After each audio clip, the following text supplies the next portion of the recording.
Hello. I'm going to start these things that I'm going to call MERK Chats. And I'm not going to edit or cut anything out of these. I'm going to try and not make big gaps in between what I say and say and and shit like that. Just for the purpose of it being real. And also, I can't be fucked with these chats. I can't be fucked changing it to suit entertainment and to suit, the idea of people's attention span. If you want to stick around and talk truth and talk about real shit and think about real shit, stay. And also experience just the reality of what things sound like what a conversation with someone sounds like. Something that I want to touch on first is about awkward moments and cringe moments. Growing up, I feel like everyone recoils from this cringe moment. So we're like, I don't want to experience awkwardness and I don't want to experience cringeness or whatever. But I've realized that those moments, sometimes you have no control, and most times you actually have no control over the cringe, awkward moments that you have with random people. And sometimes you're just going to face rejection, you're just going to face dismissal from people, and you kind of have to laugh it off. I will say, it does help talking about how cringe it felt with another person, because then you can laugh about it. But it really is, those moments, just a part of life. Just a part of everyday, awkward, cringe moments are just a part of it all. Great. The main thing that I want to talk about is digital health, or the digital world. Over the years and over the history of humanity, right? We've established that we have to have an awareness of our relationship with things in terms of health, things like food, like diet, water, exercise, connection. And the thing that they don't teach in schools, because it's been so new in, I guess, the history of humanity, because it is quite a new thing. I grew up without the internet, and then without, I had a Nokia phone, one of those brick phones, and then the internet progressed to what it is now, and now it's this fucking algorithm shit, right? But no one's talking about the fact that, as with exercise and with water intake, you have to be mindful of it. If I wasn't mindful of my diet, sorry about the dogs, if I wasn't mindful of my diet, I could just be going to pleasure things and just having Maccas every day, and I would, be quite unhealthy, and I would have a lot of saturated fat, whatever, I don't really know what the effects would be. But I had this conversation with my best friend, and she was talking about how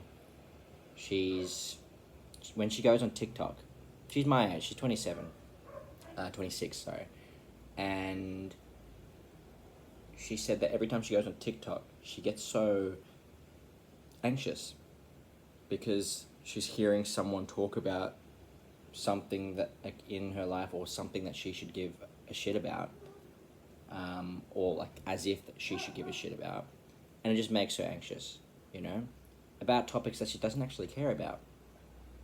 So then I realized, especially from being away from social media and taking a break from it for a while and having a detox, so to speak, I realized that it's actually so important for everyone, even you, to have to build your digital world, to understand what it is that you want to consume, what you want to see, what you want to digest. TikTok makes it really hard because when you go on TikTok, the algorithm just kind of figures it out. Someone sends you something, you're like, oh, fuck. And it's really easy to like not be able to shape. It's kind of like you're not shaping your world. However, on Instagram, for instance, you can unfollow all those ridiculous meme accounts that maybe like self-deprecating, or like, unfollow people's opinions that you feel unhappy about, and you just consume anyway because you see it in this kind of way. You can choose what you see. If I want to just see art, if I want to see really good art, musicians that I love, just celebrities that I love, people's opinions that I actually care about, like best friends and shit, but I don't want to be following like someone from high school and they're talking about, or they're just like sharing their things that they don't line up with my values. They don't line up with what I want to consume. So why the fuck am I consuming them? If you're so like not mindful of what you're consuming on the internet, in social media, then you're consuming like the Maccas, like the fast food of the digital world. Again, if you're just before bed, you're like going on your phone like an hour before or something like that. And trust me, I do this too, and I have to be mindful of it. Again, it's awareness, it's practice, it's awareness, it's habits, whatever. You like if you're doing that just before bed, like that's unhealthy. It's proven that it is unhealthy. That's you consuming the Maccas, that's like the Maccas, of that kind of world. In terms of habits, like I always struggle with habits, and I still kind of do. But first off, I think it matters a lot to remove those extra voices that you don't want to listen to.